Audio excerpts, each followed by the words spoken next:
Innal hamdalillah nahmaduhu wa nasta'inuhu wa nastahdihi wa nastaghfiruhu wa natubu ilaih wa na'udzu billahi min shururi anfusina wa sayyiati a'malina man yahdihillahu fala mudilla lahu wa man yudlil fala hadiya lahu asyhadu an la ilaha illallah wahdahu la syarika lahu wa asyhadu anna Muhammadan abduhu wa rasuluhu la nabiyya ba'dah. Allahumma salli wa sallim wa barik ala abdika wa nabiyyika Muhammad wa ala alihi wa sahbihi wa man ihtada bihadihi ila yaumil qiyamah. Qala Allahu jalla wa ala ya ayyuhalladzina amanu taqullaha haqqa tuqatih wa la tamutunna illa wa antum muslimun.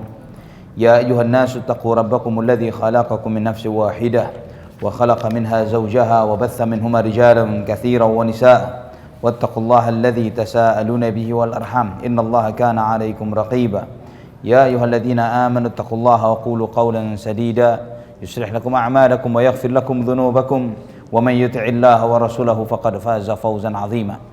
أما بعد فإن أصدق الحديث كتاب الله وخير الهدى هدى النبي صلى الله عليه وعلى آله وصحبه وسلم وشر الأمور محدثاتها وكل محدثة بدعة وكل بدعة ضلالة وكل ضلالة في النار. إخواني وأخواتي في الله رحمني ورحمكم الله.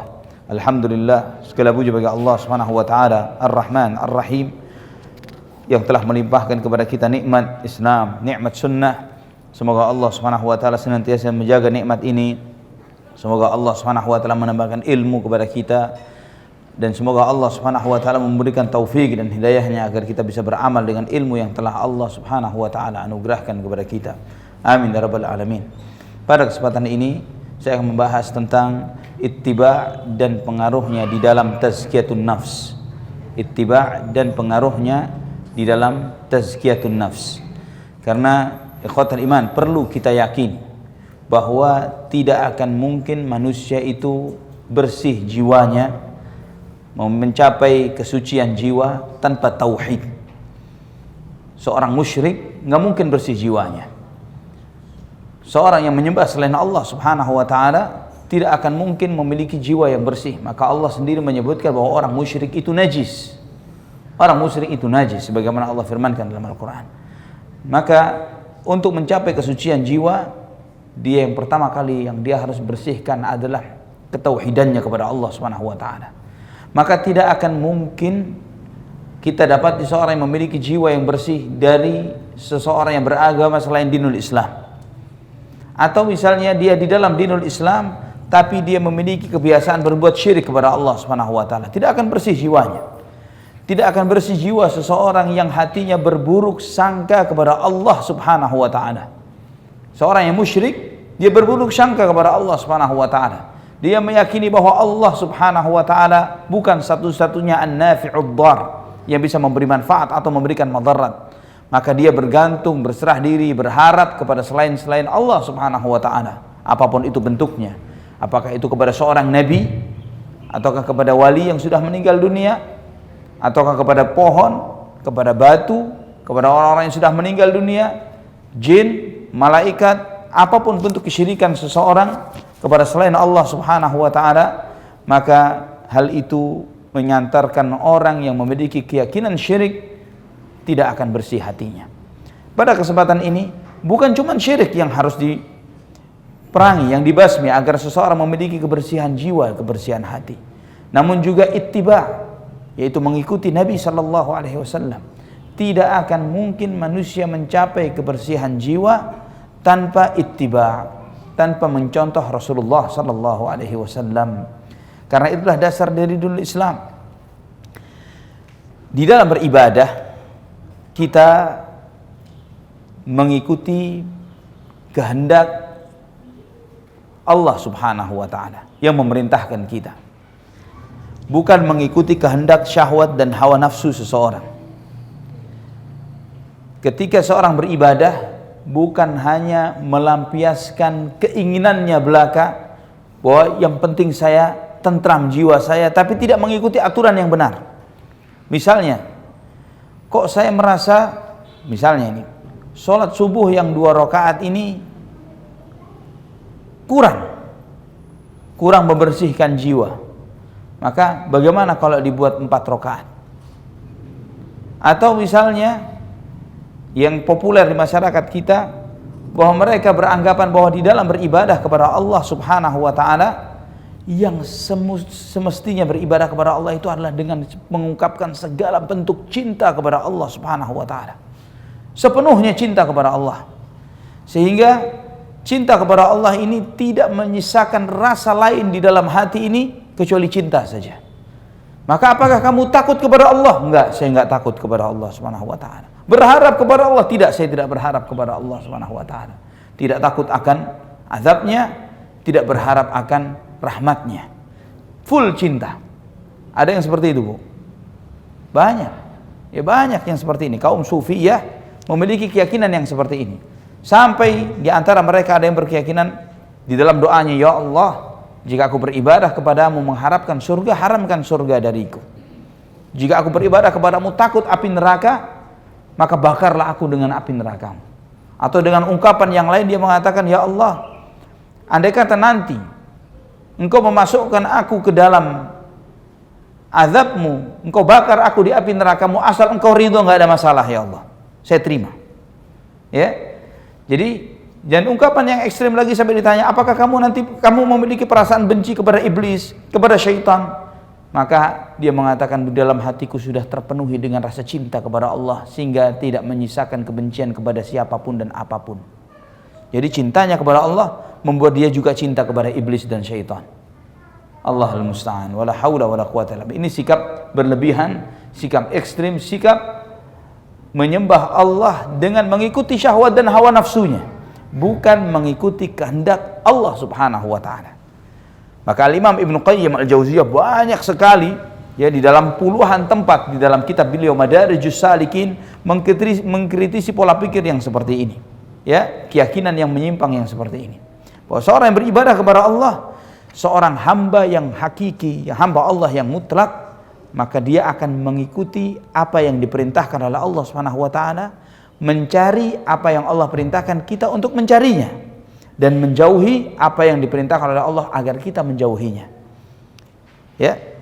Maka jika ada dua orang hamba, yang satu seperti tadi yang saya sampaikan, beribadah kepada Allah dengan mengikuti segala rasanya dia, mencintai Allah sepenuhnya sehingga tidak menyisakan rasa takut dan berharap sedikit pun kepada Allah Subhanahu wa taala. Ada hamba yang berikutnya, yang kedua, dia ini membaca di dalam Al-Qur'an, dia diperintahkan kepada oleh Allah Subhanahu wa taala untuk bertauhid, menyembah Allah Subhanahu wa taala semata. Kemudian yang berikutnya juga dia melihat, membaca di dalam Al-Qur'an, ya ayyuhalladzina amanu qu anfusakum wa ahlikum nara. Wahai orang beriman, jaga dirimu dan keluargamu dari api neraka. Diperintahkan untuk menjauhkan diri dari api neraka. Juga dia membaca di dalam Al-Qur'an, wasari'u ila maghfiratin min rabbikum wa jannah 'arduha samawati wal ardu 'iddat lil muttaqin, misalnya. Carilah dan bergegaslah kalian mencari ampunan dari Tuhanmu dan surga yang lebarnya selebar langit, dan diperintah untuk mencari ampunan dan untuk mencari surga. Maka dia melihat apa yang dia baca, dia pun mencari surga. Dia mengharapkan surganya Allah Subhanahu wa taala dan kemudian menjauh dari api neraka. Menjauh dari api neraka. Dan juga dia melihat contoh-contoh Nabi sallallahu alaihi wasallam. Apa doa yang biasa paling banyak dibaca oleh Nabi sallallahu alaihi wasallam? Doa yang paling banyak di antara doa yang paling sering dibaca oleh beliau, Rabbana atina fid dunya hasanah wa fil akhirati hasanah wa qina adzabannar. Wahai Tuhan kami, berikanlah kepada kami kebaikan di dunia dan kebaikan di akhirat. Apa kebaikan di akhirat? Surga. Dan jauhkan kami dari api neraka.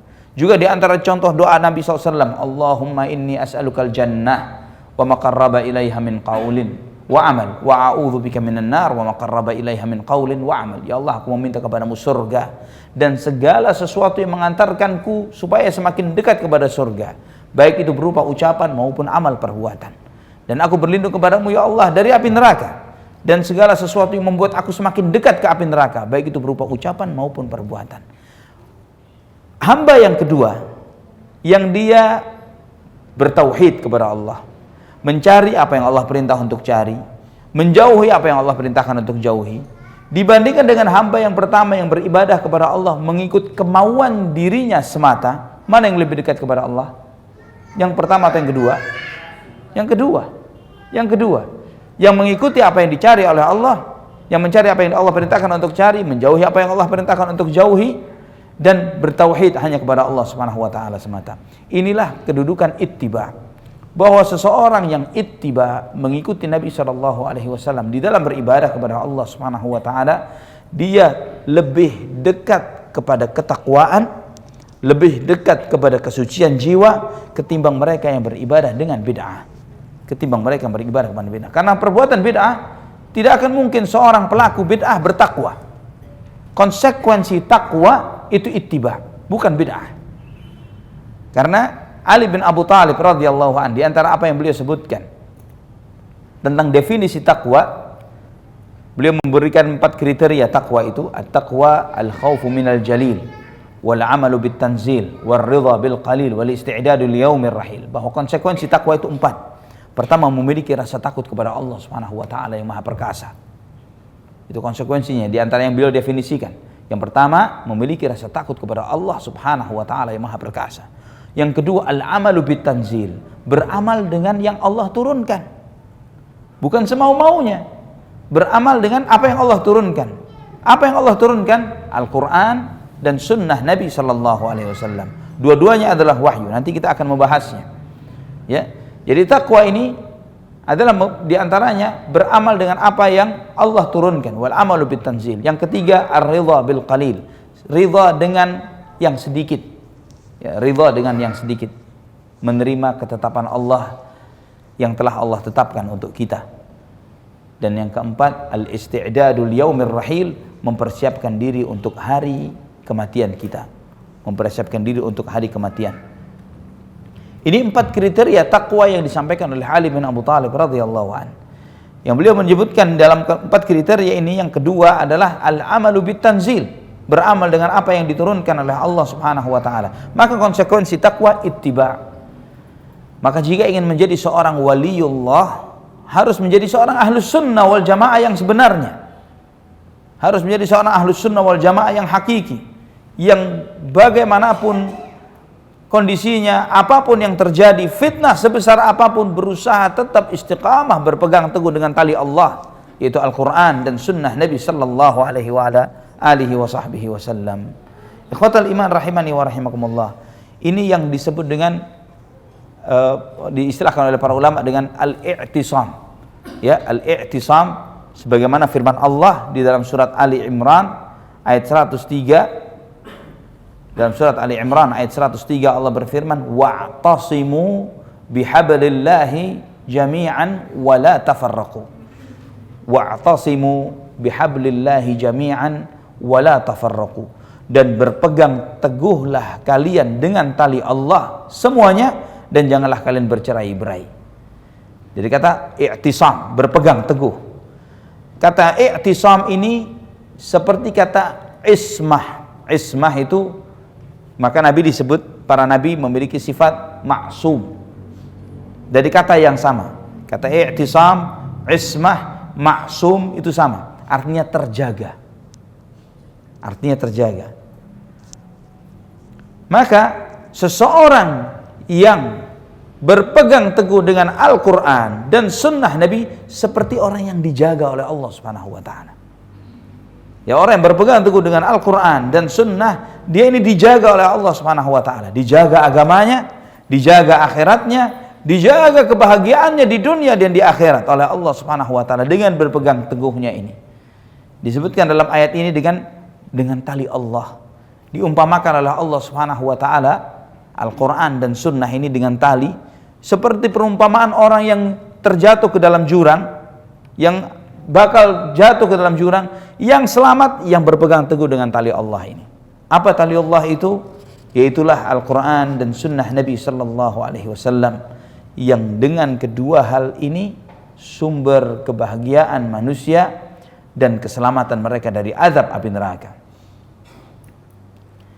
Juga ikhwatal iman rahimani wa rahimakumullah, dengan berpegang teguh dengan tali Allah ini, itulah yang menyelamatkan seseorang dari kejahatan dirinya, ya, dari kejahatan dirinya dan kejahatan syaitan yang selalu terus-menerus berupaya untuk menjerumuskan kita ke dalam kesesatan.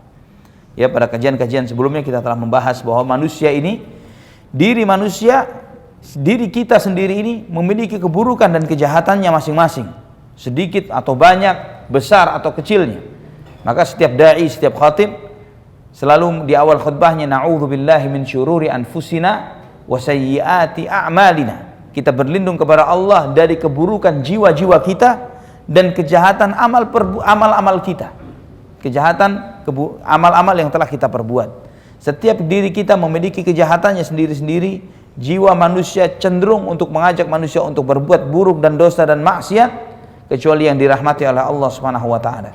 Maka dengan beriktisam, berpegang teguh dengan tali Allah, dengan Al-Qur'an dan Sunnah, dia akan terselamatkan dari godaan jiwanya, hawa nafsunya, dan juga godaan syaitan yang selalu mencari celah pada diri kita. Allah Subhanahu wa taala berfirman di dalam surat Al-Hajj, ayat 78,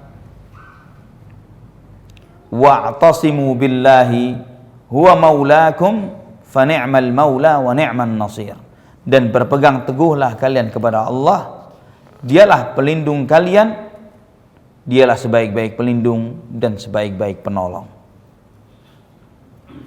Kata Imam Ibnu Qayyim Al-Jauziyah ketika menjelaskan ayat ini, maka barang siapa yang berpegang teguh, mata i'tasamtum bihi, ketika Anda berpegang teguh kepada Allah Subhanahu wa taala, bersandar hanya kepadanya, tawallakum wa nasarakum ala anfusikum, dialah yang memberikan pertolongan kepada kalian, dialah yang melindungi kalian terhadap diri kalian sendiri dan juga terhadap syaitan. Diri kita dan syaitan ini dua musuh nyata yang tidak akan pernah meninggalkan diri kita selama-lamanya. Dan permusuhan keduanya, nafsu dan syaitan terhadap seseorang, lebih ketimbang permusuhan yang ada di luar diri kita.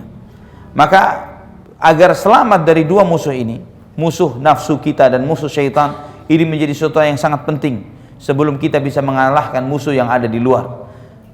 Seorang hamba di dalam beribadah kepada Allah Subhanahu wa taala, dia lebih butuh untuk mengalahkan dua musuh ini sebelum mengalahkan musuh yang di luar. Ya, kita ini setidaknya memiliki 4 musuh, setidaknya memiliki 4 musuh. 2 di dalam diri kita, 2 di luar kita. 2 yang ada di dalam diri kita yaitu nafsu kita sendiri dan syaitan. Syaitan itu ada di dalam setiap diri kita. Alladzi yuwaswisu fi sudurin nas minal jinnati wan nas. Di dalam dada manusia ada jin nempel di dalam diri kita ini, di dalam dada kita ini, yang dia terus nunggu kapan kita ini lalai, yang dia terus menanti ketika kita lalai dari Allah Subhanahu wa taala, tidak ingat Allah Subhanahu wa taala, di saat itu dia menjulurkan belalainya, meniupkan bisikan-bisikan, meniupkan was-was, meniupkan syubhat, membuat angan-angan panjang terhadap kehidupan dunia, melalaikan dari berzikir kepada Allah Subhanahu wa taala, meniupkan syahwat dan yang sebagainya di dalam dada manusia. Ditambah lagi dengan hawa nafsu manusia. Ini 2 musuh yang ada di dalam diri kita, nafsu dan syaitan. Yang di luar diri kita orang-orang kafir dan orang-orang munafik. Ya, ada 2 yang di luar, orang kafir dan orang munafik. 4 musuh ini terus berusaha menyesatkan manusia, menyesatkan kita. Sebelum bisa mengalahkan musuh yang di luar, mengalahkan orang kafir, mengalahkan orang munafik, kudu yang 2 ini harus kalah dulu. Ya, yang 2 yang ada di dalam dirinya harus bisa ditundukkan terlebih dahulu. Jangan pernah mimpi bisa berjihad melawan orang kafir dan orang-orang musyrik sebelum kita bisa berjihad melawan musuh-musuh internal kita ini. Kalau kita bisa menundukkan dua-duanya, ini separuh bela Islam sudah bisa dijalani. Ya, bela Islam ini sampai kapan, Bu? Pak? Sampai mati. Ya, bukan pada momentum tertentu, hari tertentu. Maka setelah 212 kemarin masih ada bela Islam yang harus kita jalanin. Bagaimana bela Islam terus-menerus istiqamah salat berjamaah di masjid. Ya, bagaimana bela Islam istiqamah terus bisa menjauhkan diri dari dosa dan maksiat, terutama kabair, terutama dosa besar, syirik, bid'ah, riba. Ya, kalau masih doyan dengan riba, ya belum bisa mengalahkan diri kita sendiri. masih syahwat kita ini tidak bisa kita tundukkan untuk beribadah kepada Allah Subhanahu wa taala, menjauhi segala bisikan-bisikannya yang mengarah kepada yang dibenci oleh Allah Subhanahu wa taala, mengarahkan kepada kemunkaran. Kita perlu terus berusaha untuk memeranginya. Dan di antara kuncinya adalah al-i'tisamu bil kitabi was sunnah, berpegang teguh dengan Al-Qur'an dan sunnah Nabi sallallahu alaihi wasallam. Ikhwatal iman rahimani wa rahimakumullah. Banyak sekali ayat-ayat Al-Qur'an yang memerintahkan kita untuk menyambut seruan Allah dan Rasulnya dan berpegang teguh dengan keduanya. Ya. Dan di dalam hal itu mengandung kehidupan seorang muslim, kebahagiaan mereka di dunia dan kebahagiaan mereka di akhirat. Allah berfirman di dalam surat Al-Anfal ayat 24. Ini ayat yang agung sekali. Al-Imam Ibnu Qayyim menjelaskannya dalam banyak kitab-kitab beliau, di antaranya dalam kitab beliau Fawaidul Fawaid, menjelaskan dalam beberapa bab buku ayat ini. Surat Al-Anfal ayat 24.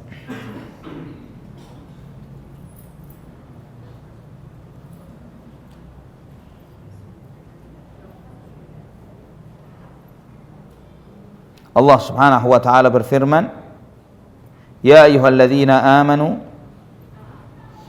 Al-Anfal ayat 24. Ya ayyuhalladzina amanu istajibu lillahi walir rasuli idza da'akum lima yuhyikum wa'lamu anna Allaha yahulu bainal mar'i wa qalbihi wa annahu ilaihi tuhsyarun. Hai orang-orang yang beriman,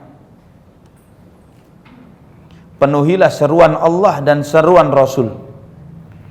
Apabila Rasul menyeru kamu kepada sesuatu yang memberi kehidupan kepada kamu, ketahuilah bahwa sesungguhnya Allah membatasi antara manusia dan hatinya. Maksudnya membatasi di sini menguasai. Dan sesungguhnya kepadanya lah kamu akan dikumpulkan.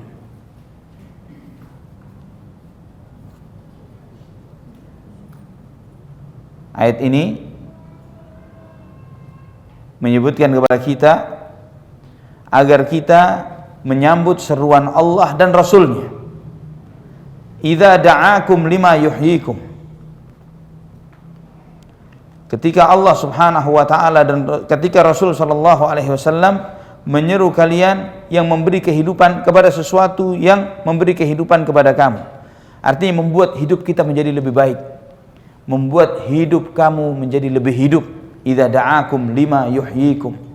Seruan Rasulullah sallallahu alaihi wasallam, seruan Allah dan Rasulnya itu membuat hidup kita menjadi lebih baik. Setiap seruan Allah Subhanahu wa taala membuat ruh kita, membuat hati kita, membuat jiwa kita menjadi lebih bersinar, menjadi semakin beribadah kepada Allah Subhanahu wa taala. Dan Allah Subhanahu wa taala mengingatkan, wa'lamu annallaha yahulu bainal mar'i wa qalbih, dan ketahuilah sesungguhnya Allah Subhanahu wa taala yang membatasi antara seseorang dengan hati. Maksudnya Allah yang menguasai hati seseorang dengan orang tersebut. Hati kita di tangan Allah Subhanahu wa taala. Allah Subhanahu wa taala di antara sifatnya adalah al-muqallibul qulub, yang membolak-balikkan hati. Ketika seseorang, ayat ini menjadi peringatan bagi mereka yang suka menunda-nunda amal. Ayat ini juga peringatan bagi mereka yang suka menunda-nunda bertaubat kepada Allah. Karena mereka menunda-nunda amal, entar saja, nanti ada kesempatan lagi, nanti bisa bertaubat dan lain sebagainya. Allah ingatkan, wa'lamu annallaha yahulu bainal mar'i wa qalbi. Ketahuilah sesungguhnya Allah menguasai seseorang dengan jiwanya. Kalau kita menunda amal kita bersekarang, belum tentu kesempatan itu akan ada datang lagi. Belum tentu, misalnya seseorang kapan mau taubat? Entar kalau sudah kaya baru taubat. Apa jaminannya kalau sudah kaya masih memiliki hati yang pengen taubat? Bisa jadi hatinya sudah ketutup. Hatinya sudah ditutup oleh Allah Subhanahu wa taala karena kefasikan yang ada pada diri orang tersebut. Maka Allah ingatkan, wa'lamu annallaha yahulu bainal mar'i wa qalbih. Ketahuilah sesungguhnya Allah menguasai seseorang dan hatinya. Wa annahu ilaihi tuhsyarun, dan sesungguhnya kepadanya lah kalian akan dikembalikan.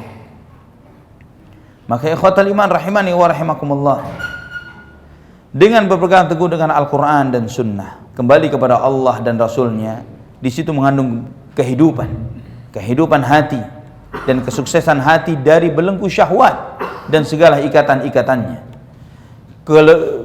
Juga kehidupan akal fikiran manusia dan kebebasan akal fikiran dari belenggu kebodohan, kebimbangan dan segala syubhat. Juga memberikan kehidupan kemerdekaan kepada seseorang dari belenggu peribadatan kepada sesama makhluk dan membebaskannya menuju ke beribadah hanya kepada Allah Subhanahu wa taala. Ikhwatal iman rahimani wa rahimakumullah. Juga di ayat yang lain tentang berpegang teguh dengan Allah dan Rasulnya ini akan memberikan kebahagiaan kepada seseorang, yaitu firman Allah dalam surat Ar-Ra'd, surat Ar-Ra'd,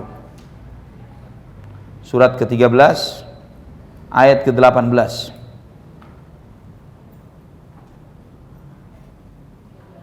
Surat ke-13 ayat ke-18.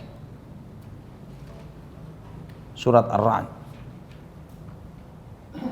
Allah Subhanahu wa taala berfirman, "Lilladzina istajabu li rabbihimul husna walladzina lam yastajibu lahu law anna lahum ma fil ardi jami'an wa mithluhu ma'ahu laftadaw bihi ulaika lahum su'ul hisabi wa ma'wahum jahannam wa bi'sal mihad."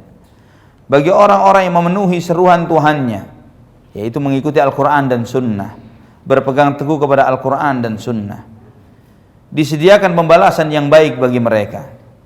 Dan orang-orang yang tidak memenuhi seruan Tuhan, seruan Allah Subhanahu wa taala, sekiranya mereka mempunyai semua kekayaan yang ada di bumi dan ditambah sebanyak isi bumi itu lagi besertanya, niscaya mereka akan menebus dirinya dengan kekayaan itu.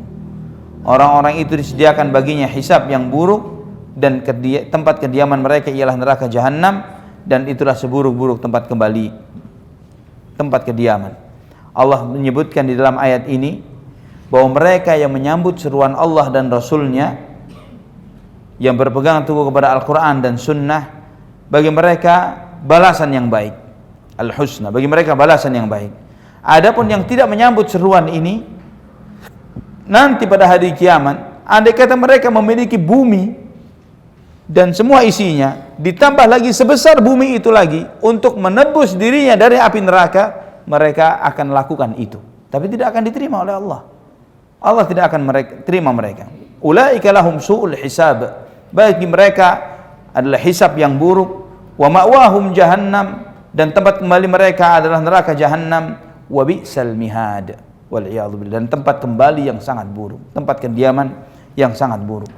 Dan ikhwatal iman rahimani wa rahimakumullah, betapa banyak ayat-ayat Al-Quran dan Sunnah Nabi sallallahu alaihi wasallam yang memerintahkan kita untuk taat kepada Rasulullah sallallahu alaihi wasallam. Taat kepada Nabi kita bagian dari taat kepada Allah Subhanahu wa taala. Dan apa yang disampaikan oleh Nabi kita bukan dari sekedar hawa nafsu beliau, namun apa yang beliau sampaikan adalah wahyu dari Allah Subhanahu wa taala. Ya, apa yang disampaikan oleh Nabi adalah wahyu dari Allah.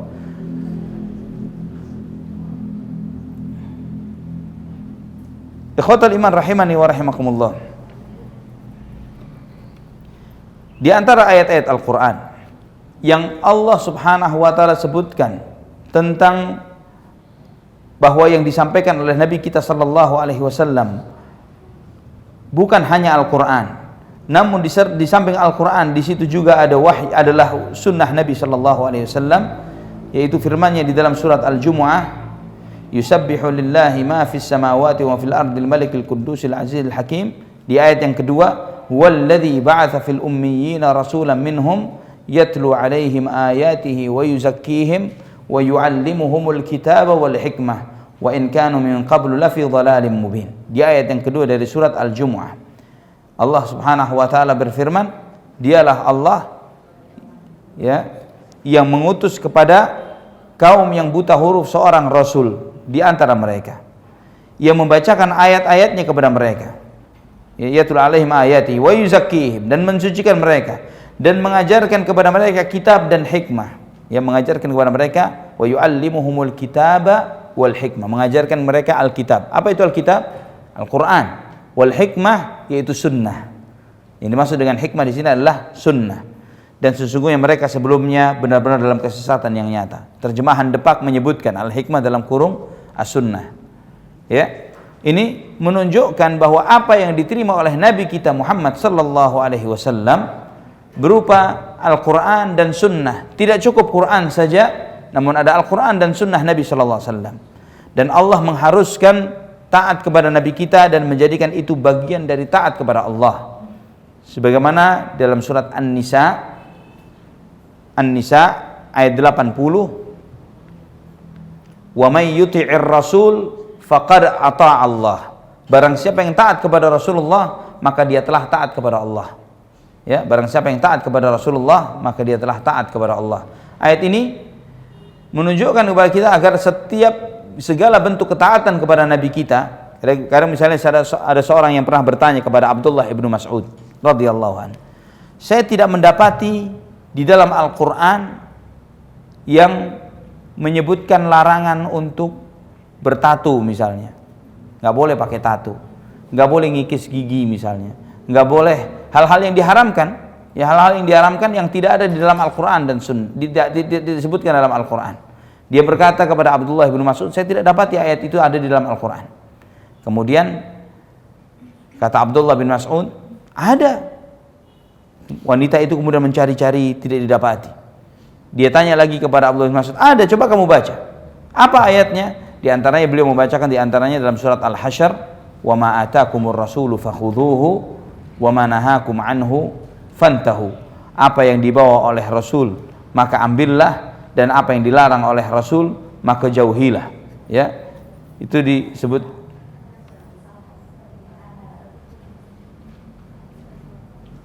surat Al-Hasyr ayat 7 kalau tidak salah.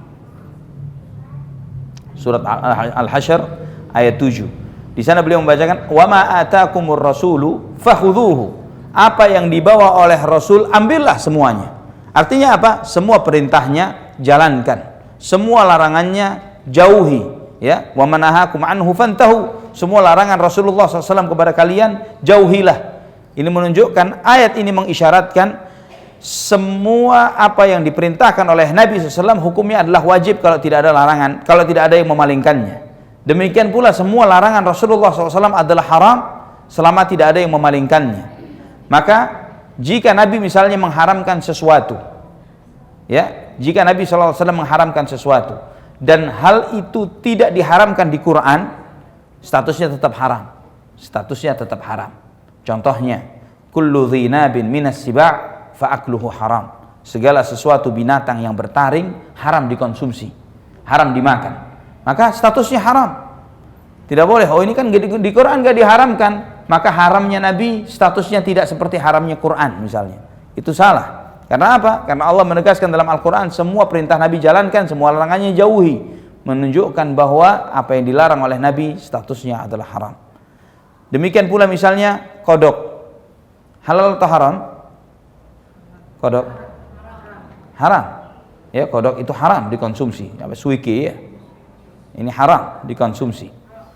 Di Quran nggak ada, tapi di hadis Nabi SAW disebutkan dilarang oleh Nabi SAW. Ya, dalam kitab Bulughul Maram, silakan dilihat hadisnya di sana dalam kitabul At'imah tentang bab makanan. Ya, Nabi SAW pernah didatangi oleh seorang tabib yang datang ingin bertanya kepada Rasulullah tentang beberapa hal yang biasa dia pakai untuk berobat, untuk mengobati seseorang. Di antaranya dia menyebutkan kodok, difda. Ya Rasulullah, saya biasa mengobati orang pakai kodok. Boleh tidak? Nabi SAW melarang, la taqtuluh, jangan kamu membunuh kodok. Dilarang membunuhnya.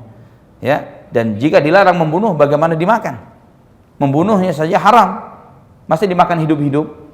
Ya nggak mungkin juga. Ya.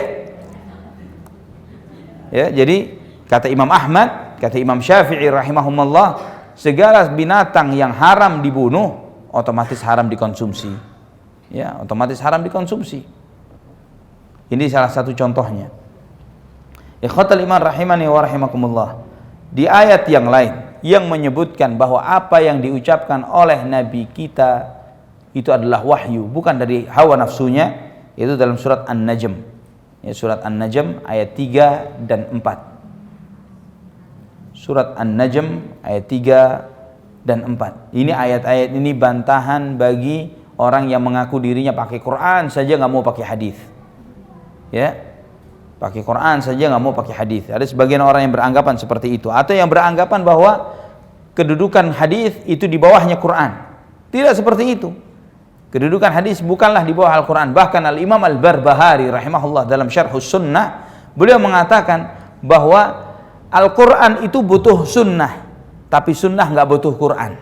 Sampai segitunya beliau mengatakan Al-Quran itu butuh hadis, tapi tidak sebaliknya. Kenapa? Penjelasan-penjelasan di Quran butuh dijelaskan dalam hadis Nabi SAW, tapi penjelasan Rasulullah SAW itu sudah final. Itu yang harus dijalankan. Jadi misalnya Nabi SAW mencontohkan sesuatu, cara ibadah misalnya. Ketika tasyahud harus menunjukkan jari. Misalnya, ini nanti dulu. Bagaimana ngamalkannya harus merujuk dulu di Quran. Ada nggak di Quran? Nggak seperti itu. Ya, harus dijalankan sesuai dengan sunnah Nabi SAW. Nabi mengajarkan sedekap itu tangan di dada, dengan tangan kanan di atas tangan kiri. Jadi di Quran tidak ada. Ya, tapi di sunnah Nabi SAW dijelaskan akan hal ini dalam beberapa riwayat dari Wa'il bin Hujr dan yang lainnya. Maka ini harus dijalankan sesuai dengan apa yang diajarkan oleh Nabi kita sallallahu alaihi wasallam. Ya, orang harus tunduk dan patuh dan taat kepada apa yang ditetapkan oleh Allah Subhanahu wa taala dan rasulnya. Di dalam surat An-Najm ayat 3 dan 4, Allah Subhanahu wa taala berfirman, "Wa ma yantiqu 'anil hawa in huwa illa wahyun yuha." Dan Muhammad sallallahu alaihi wasallam tidaklah dia berbicara dari hawa nafsunya. Apa yang disampaikan itu wahyu yang diwahyukan. Ya, ayat 3 dan 4 dari surat An-Najm. Apa yang diucapkan oleh Nabi adalah wahyu yang diwahyukan. Ada seorang sahabat pernah ditegur oleh temannya yang lain karena suka mencatat hadis. Yaitu sahabat Abdullah ibnu Amr ibnu al-As radhiyallahu anhu. Ya, riwayat ini juga jawaban bantahan bagi mereka yang beranggapan bahwa hadis itu hanya dicatat setelah beberapa tahun, ratus tahun setelah wafatnya Nabi. Tidak seperti itu. Di masa Nabi pun ada pencatatan hadis.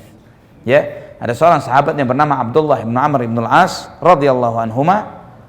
Beliau selalu mencatat hadis Nabi.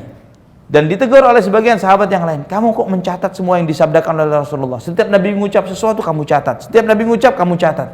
Ya. Sedangkan Nabi itu tidak selalu berbicara dari diri, selalu dari wahyu. Bisa jadi dari hawa nafsunya, beliau bersenda gurau, beliau marah, beliau begini, beliau begitu. Maka sahabat ini pun datang kepada Nabi melaporkan, "Ya Rasulullah, saya ditegur oleh sebagian sahabat yang karena saya selalu mencatat semua apa yang engkau ucapkan. Bagaimana ya Nabi? Engkau kadang marah, engkau kadang ridha, engkau bersenda gurau. Bagaimana? Apakah saya catat semua?" Kata Nabi mengatakan, "Uktub fa innahu la yakhruju min hadza ila al-haq." Catat, karena yang keluar dari sini selalu benar, kata Nabi. Yang keluar dari lisan Rasulullah selalu hak, selalu benar. Karena apa yang beliau ucapkan bukan dari hawa nafsunya, tapi wahyu yang diwahyukan oleh Allah Subhanahu wa taala. Ikhwatal iman rahimani wa rahimakumullah. Ini yang membedakan Nabi kita sallallahu alaihi wasallam dengan para ulama yang sesudahnya. Ya, sehebat apapun dia, sedahsyat apapun ilmunya, tidak akan mencapai derajat sebagaimana Nabi kita sallallahu alaihi wasallam yang setiap ucapannya di bawah bimbingan wahyu.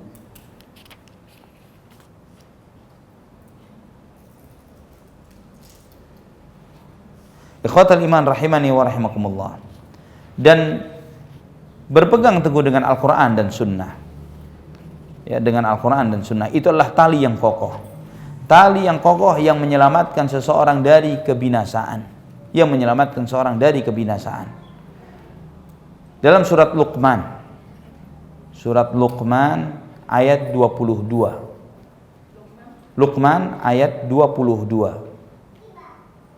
Allah berfirman, "Wa may yuslim wajhahu ilallahi wa huwa muhsinun faqad istamsaka bil urwatil wuthqa wa ilallahi aqibatul umur." Barang siapa yang menundukkan wajahnya hanya kepada Allah Subhanahu wa taala semata. Ini tauhid. Wa huwa muhsinun, dan dia berbuat baik. Maksudnya muhsin ya, artinya beramal dengan sunnah. Ya, kata berbuat baik di sini maksudnya beramal dengan sunnah, bertauhid dan beramal dengan sunnah, ittiba, mencontoh Nabi SAW, faqad istamsaka bil urwatil wuthqa, maka dia telah berpegang teguh dengan tali yang sangat kokoh.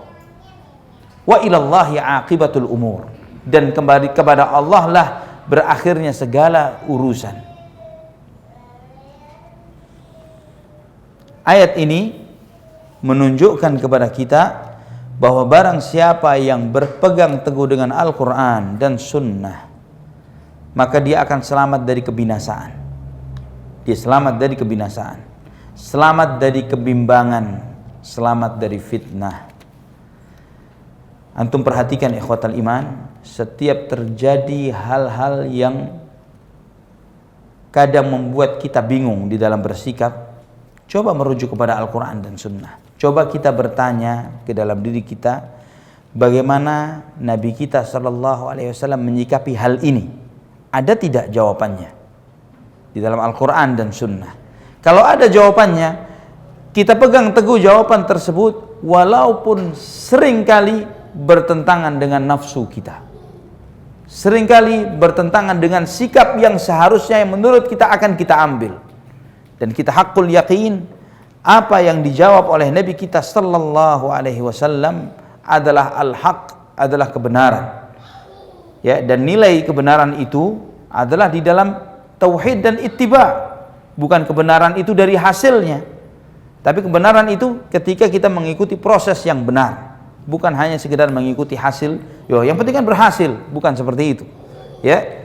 Jadi bukan dilihat baik atau tidak baiknya suatu perbuatan, baik atau tidak baiknya perbuatan itu dilihat dari sejauh mana dia mengikuti sunnah Al-Quran dan sunnah Nabi SAW.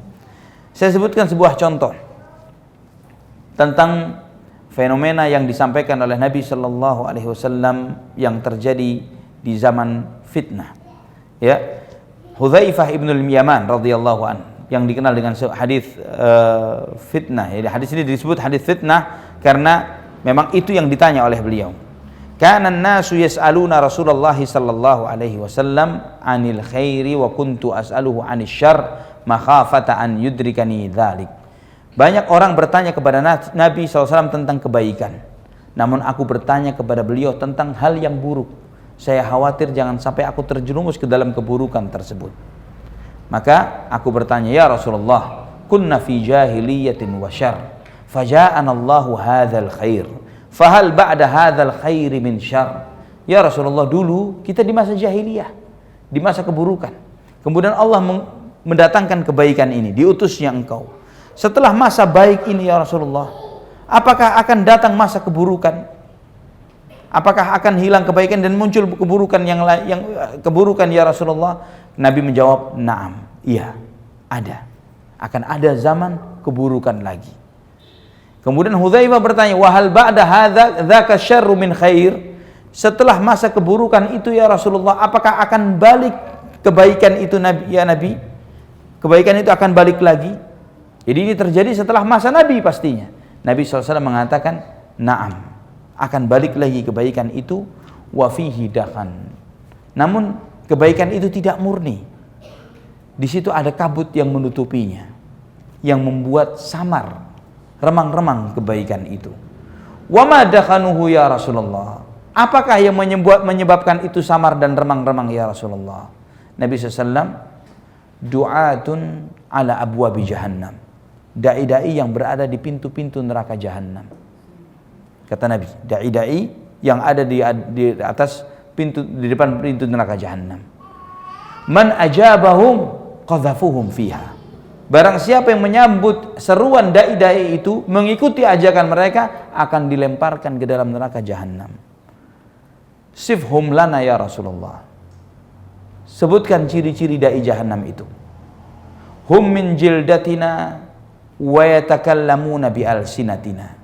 Kata Nabi SAW, cirinya kulitnya sama seperti kulit kita, bahasanya sama seperti bahasa kita.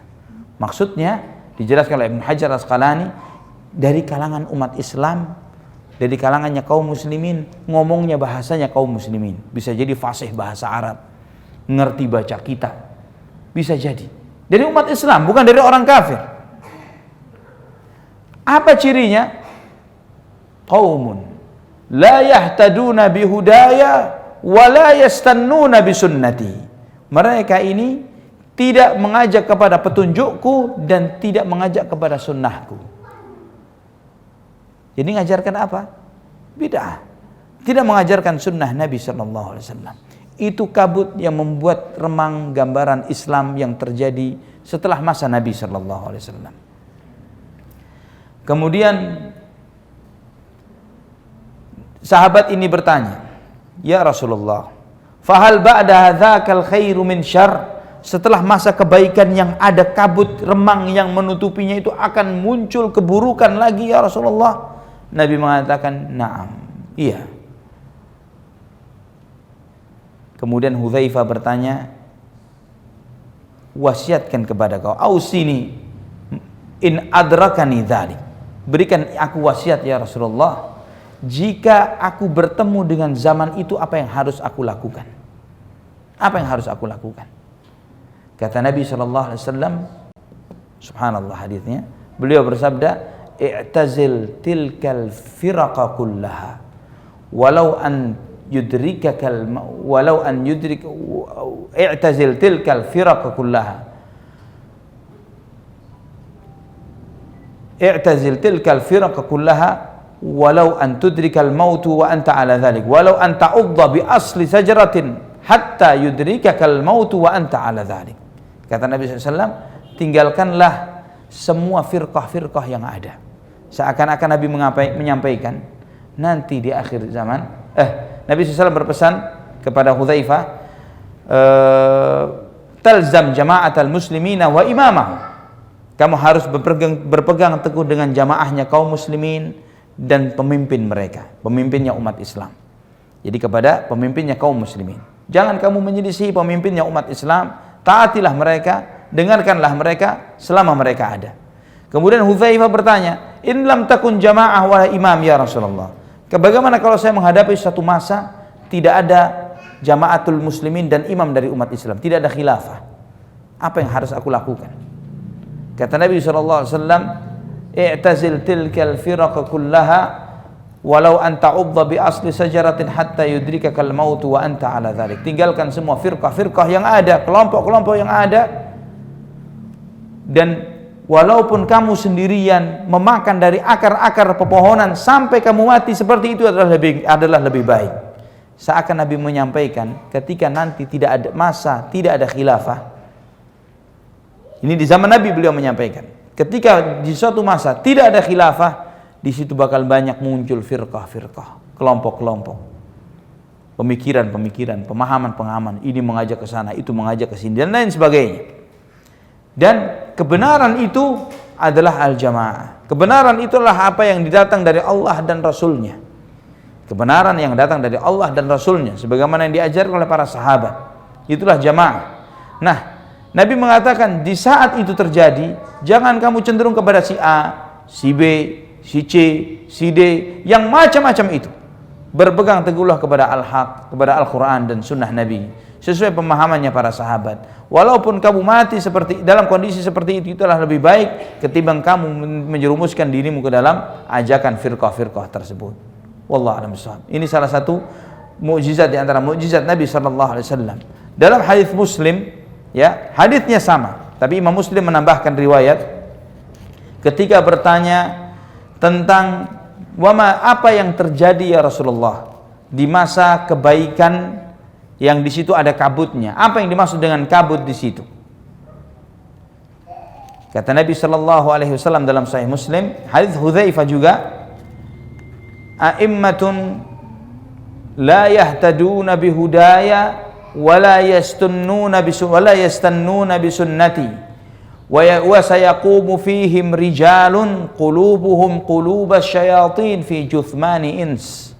Nabi SAW bersabda, nanti akan muncul di antara kalian itu pemimpin-pemimpin yang tidak menjalankan petunjukku dan tidak menghidupkan sunnah, tidak menjalankan Al-Quran dan sunnah, tidak berhukum dengan hukum Al-Quran dan tidak berhukum dengan hukum sunnah. Akan muncul pemimpin di antara kalian, pemimpin umat Islam, tapi tidak menegakkan Al-Quran dan tidak menegakkan sunnah. Dan akan muncul di antara mereka, di antara pemimpin-pemimpin tersebut, kata Nabi SAW, qulubuhum qulubas syayatin fi juthmani ins. Hatinya hati syaitan namun dalam raga manusia. Hatinya syaitan tapi wujudnya orang. Sangat busuk, sangat buruk. Tidak menegakkan Quran dan sunnah Nabi SAW. Tidak berhukum dengan hukum dalam Al-Quran dan sunnah. Kemudian Hudzaifah bertanya, ya Rasulullah, apa yang aku lakukan ketika saya memiliki pemimpin yang seperti itu? Tasma' wa tuti'. Dengarkan, taati. Dengarkan, taati. Wa in duriba dhahruk wa ukhidha maluk. Walaupun punggungmu dipukuli, walaupun hartamu diambil oleh mereka. Tasma' wa tuti'. Dengarkan, taati. Ini yang menjadi salah satu manhaj akidah Ahlus Sunnah wal Jamaah di dalam menyikapi fitnah dari para pemimpin di setiap zaman dan masa. Selama pemimpin tersebut muslim, selama dia muslim, walaupun dia fasik, suka menyiksa rakyatnya, mengambil harta mereka dengan kezaliman, selama dia muslim, tasma' wa tuti', dengarkan dan taati. Dan ini pertama, ya seringkali bertentangan dengan syahwat dan nafsu kita. Maunya kita nggak bisa didiamkan, harus dirubah, harus dilakukan ini dan itu. Tapi keputusan Allah dan Rasulnya bertentangan dengan syahwat dan nafsu kita. Kedua, mengandung maslahat yang sangat besar. Maslahat yang sangat besar itu apa? Bahwa keamanan itu jauh lebih baik daripada kondisi ketika nikmat keamanan ini dicabut. Seseorang yang di dalam kondisi keaman, di dalam dia berdakwah, amar ma'ruf dan nahi munkar, merubah kemunkaran, jauh lebih leluasa ketimbang ketika nikmat keamanan itu dicabut. Kita melihat Nabi SAW ketika sempat berhenti, tidak terjadi peperangan antara beliau dengan orang-orang musyrik, ya, karena akibat perjanjian Hudaybiyah, ya, dalam perjanjian Hudaybiyah terjadi stop, tidak ada peperangan, ya, terjadi perdamaian di antara Nabi dengan orang-orang musyrik. Walaupun poin-poin perdamaian itu sekilas seakan-akan memberikan keuntungan kepada orang-orang kafir ketimbang kaum beriman, namun Nabi menerimanya. Namun kita lihat selang beberapa tahun dari perjanjian Hudaybiyah, Nabi SAW balik ke kota Mekah dengan membawa yang awalnya pasukan beliau tidak lebih dari 3.000 orang ketika waktu berangkat perjanjian itu. Namun ketika Fathu Makkah, berapa pasukan yang dibawa oleh Rasulullah? Ada yang hafal? 10.000 orang. Yang orang-orang kafir tercengang dengan pasukan yang dibawa oleh Nabi SAW, dan mereka mengira tidak akan mampu menghadapi pasukannya Rasulullah SAW pada waktu Fathu Makkah. Akibat perdamaian itu, Allah Subhanahu wa Ta'ala mengembangkan dakwah ini dengan sangat luar biasa ketika terjadi keamanan. Wallahu a'lam bishawab. Ini salah satu contoh dalam sunnah Nabi sallallahu alaihi wasallam. Ikhwatal iman rahimani wa rahimakumullah. Ya, masih banyak sekali ayat-ayat Al-Quran dan sunnah-sunnah Nabi SAW. Saya belum membahas kepada hadis-hadis Nabi yang menyebutkan bahwa wajibnya kita taat kepada Allah dan Rasulnya, tunduk kepada keputusan Allah dan Rasulnya di dalam setiap hal dan kondisi. Bahwa jika pemikiran kita, ijtihad kita, sikap kita bertentangan dengan apa yang ada dari Al-Quran dan sunnah Nabi SAW, maka yang harus dikedepankan adalah apa yang ada dalam Al-Quran dan sunnah, dan kita harus tunduk sepatuh-patuhnya kepada ketetapan Allah dan Rasulnya, dan mengesampingkan kecenderungan kita, sikap politik kita, pemikiran kita, hawa nafsu kita, fatwa atau pendapat dari guru-guru kita. Karena apa yang ditetapkan oleh Allah Subhanahu wa Ta'ala dan Rasulnya itu mutlak benarnya. Adapun yang bersumber dari kedua, yang di lain keduanya mungkin benar dan mungkin salah. Benar jika mengikuti Al-Quran dan sunnah, salah jika menyelisihi Al-Quran dan sunnah Nabi SAW. Wallahu a'lam bishawab. Ada pertanyaan, apa ada yang namanya bid'ah hasanah? Karena pelaku bid'ah ini berpendapat yang dilakukan adalah yang baik. Mohon penjelasannya. Jika mohon penjelasannya sabar ya, karena mau jelas. Bid'ah hasanah, pertama, Nabi SAW ketika bersabda tentang bid'ah, beliau mengatakan kullu bid'atin dalalah wa kullu dalalatin finnar. Semua bid'ah itu sesat dan semua kesesatan itu di neraka. Itu sabdanya Rasulullah SAW. Sepakat semua ulama yang mengatakan bid'ah itu ada hasanah dan tidak hasanah, bahwa hadis ini sahih. Sepakat. Nabi mengatakan semua bid'ah sesat dan semua kesesatan di neraka. Ya. Nah, jika Nabi berpendapat seperti ini, ada orang muncul mengatakan tidak semua ya Rasulullah. Ya, tidak semua bid'ah itu sesat. Nabi mengatakan semua bid'ah sesat. Seharusnya orang beriman ngikut siapa? Ikut Nabi atau yang bukan Nabi? Ikut Nabi. Itu yang pertama. Kedua, orang yang mengatakan tidak semua bid'ah itu sesat. Apakah artinya tidak semua kesesatan masuk neraka? Ya kan Nabi mengaitkan kullu bid'atin dhalalah wa kullu dhalalatin finnar. Semua kebid'ahan itu sesat dan setiap kesesatan di neraka. Kalau dikatakan kullu di sini tidak berarti semua, artinya sebagian bid'ah itu tidak sesat, ya, sebagian bid'ah itu baik. Maka ada sebagian kesesatan yang tidak masuk neraka. Yang mana? Ya. Kemudian penjelasan yang ketiga. Mereka mengatakan bahwa apa yang mereka lakukan itu baik, bid'ah yang mereka lakukan itu baik. Kita tanya kepada yang berbuat bid'ah, apapun bentuknya, silahkan tanyakan kepada mereka, Pak, Bu, Anda berbuat ini, baik? Oh iya baik, apa jeleknya? Ini kan begini, ini begitu, ini begini, baik semuanya. Baik, kita tanyakan kepada dia pertanyaan kedua. Rasulullah SAW tahu nggak bahwa yang Anda perbuat ini baik? Silahkan, hayalkan apapun bentuk perbuatan bid'ah yang mereka lakukan ini, tanya kepada dia pertanyaan ini, yang Anda lakukan baik ini, Rasulullah tahu tidak kalau itu baik? Kira-kira jawabannya apa? Antara tahu atau tidak tahu? Pastikan gitu ya. Kalau dia mengatakan, ya pasti Rasulullah tahu lah. Ya, pasti Rasulullah tahu kalau ini baik. Nah, kalau Rasulullah tahu itu baik, kenapa nggak diajarkan ke kita? Kenapa disembunyikan oleh beliau? Artinya, Anda sama saja menuduh Rasulullah khianat kepada Allah Subhanahu wa Ta'ala. Ada sesuatu yang baik, nggak diajarkan ke umatnya. Sesuatu baik, tapi nggak diajarin ke umatnya. Ini menuduh Rasulullah khianat kepada Allah Subhanahu wa Ta'ala. Allahul musta'an. Ya, tidak mungkin Rasulullah SAW berkhianat terhadap risalah Allah Subhanahu wa Ta'ala. Kalau misalnya dia jawabnya yang kedua, oh ya nggak tahu, lebih parah lagi. Ya, jadi Rasulullah nggak tahu, Anda lebih tahu dari Nabi. Hebat banget. Ya, pertanyaan berikutnya. Sudah, Rasulullah nggak tahu. Ya, atau pertanyaan ini Anda nggak jawab. Abu Bakar, Umar, Utsman, Ali. Tahu tidak bahwa apa yang Anda perbuat ini baik? Ya, jawabannya sama. Dia akan mengatakan antara tahu atau tidak tahu. Ya.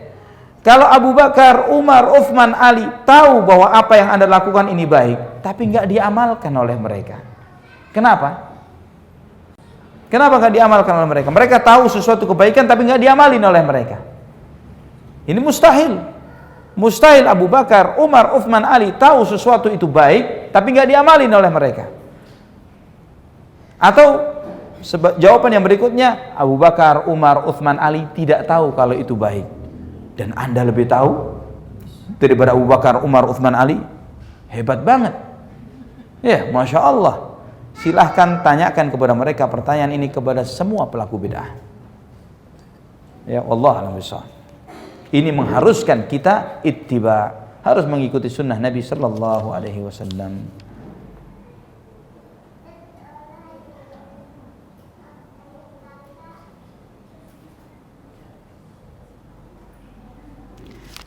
Bagaimana pendapat Ustadz tentang suatu kelompok yang merasa mereka yang paling benar karena berdasar Al-Quran dan Sunnah? Mereka mempunyai pemimpin atau imam yang dibaiat yang telah diperintah oleh Allah. Subhanallah. Allah Subhanahu wa Ta'ala ketika menyebutkan harusnya kita taat kepada pemimpin yang dibaiat, Allah berfirman dalam Al-Quran, ya ayyuhalladzina amanu ati'ullaha wa ati'ur rasula wa ulil amri minkum. Ya, taatlah Allah, taatlah Rasul dan ulil amr di antara kalian. Yang dimaksud pemimpin adalah ulil amr. Ulil amr adalah yang megang urusan. Kata amr di sini adalah urusan, yang mengatur kalian, yang bisa melarang, mencegah kalian, menyuruh kalian bayar pajak. Kalau enggak ada masalah nanti. Ya, ada amnesti pajak misalnya. Ya, ini ulil amr beneran, bisa memaksa, bisa nyuruh, bisa melarang. Itu namanya ulil amr. Pemimpin yang memiliki teritorial kekuasaan dan punya kekuasaan untuk mencegah, menyuruh dan melakukan merealisasikan perintah dan larangannya. Itu yang diwajib ditaati oleh kaum muslimin, bukan pemimpin yang ada di bawah tanah. Ya, adanya sama nggak adanya sama. Karena ada pemimpinan, bukan pemimpin beneran.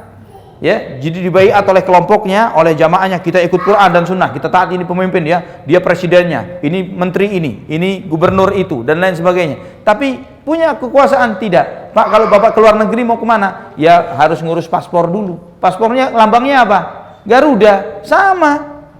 Ya, artinya dia tidak pemimpin. Kalau dia bisa memiliki aturan sendiri terhadap dirinya, kekuasaan, dan dia bisa mengayomi, melindungi rakyatnya, dia pemimpin yang benar. Kita diperintah taat kepada pemimpin yang jelas, bukan pemimpin yang remang-remang, bukan pemimpin yang hidup di negerinya tikus bawah tanah, bukan. Tapi pemimpin yang benar-benar di atas tanah, yang punya kekuasaan dan teritorial. Ya, juga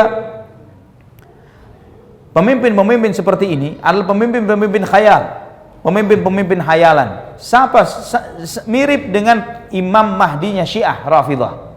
Ya, Imam Mahdinya kaum Syiah, mereka mengatakan kita punya imam. Imamnya sembunyi di gua, ya di gua Sirdab di Samira, ya. Gua, kapan pemimpin itu nanti? Kalau imam itu muncul, kita akan memerangi kalian wahai ahlu sunnah. Dia menghayalkan pemimpin itu ada, ya. Dia berdoa, ya Allah segerakan keluarkan imam kita ini, jangan disembunyikan terus-terusan, ya. Ini keyakinan kaum Syiah yang khayal.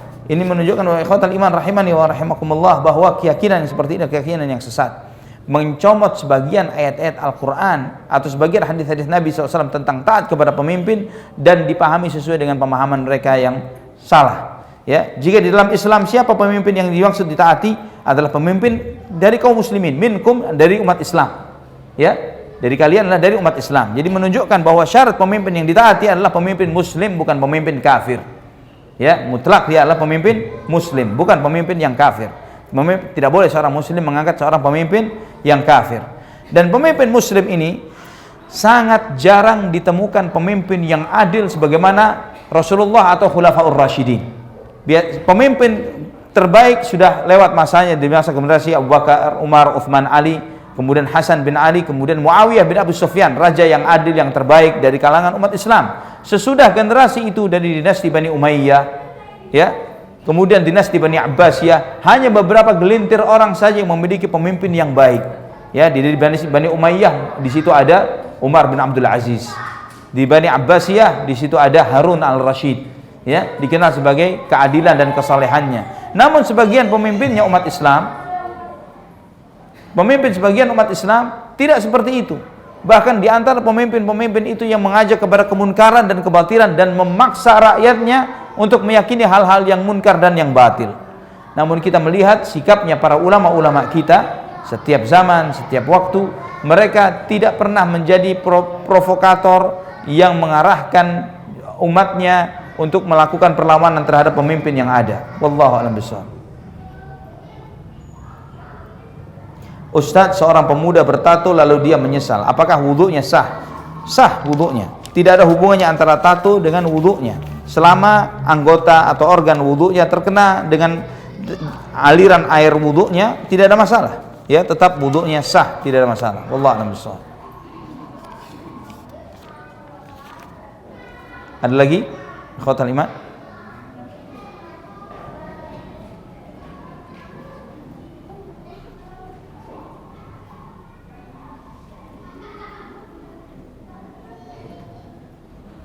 Baik, kalau tidak ada, masih pembahasan kita yang akan datang, masih kita membahas tentang al-i'tisam, berpegang teguh dengan Al-Quran dan Sunnah.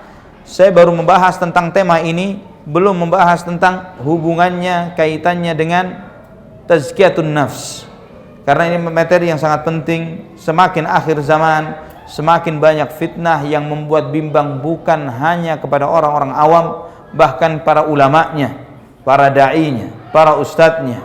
Sehingga materi ini menjadi materi yang harus kita pahami, bahwa keselamatan adalah dengan berpegang teguh dengan Al-Quran dan Sunnah.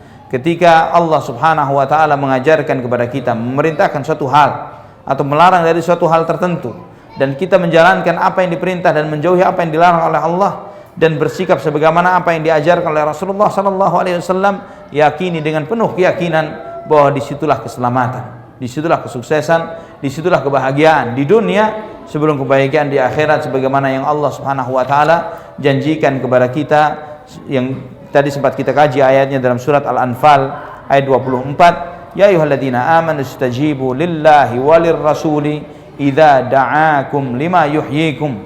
Wahai orang-orang beriman, sambutlah seruan Allah dan Rasulnya ketika mengajak kalian kepada sesuatu yang membuat hidup kalian menjadi lebih baik.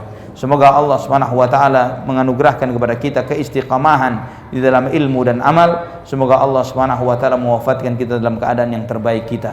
Aqulu qouli hadza subhanakallahumma wa bihamdik asyhadu an la ilaha illa anta astaghfiruka wa atubu ilaik. Wassalamu alaikum warahmatullahi wabarakatuh.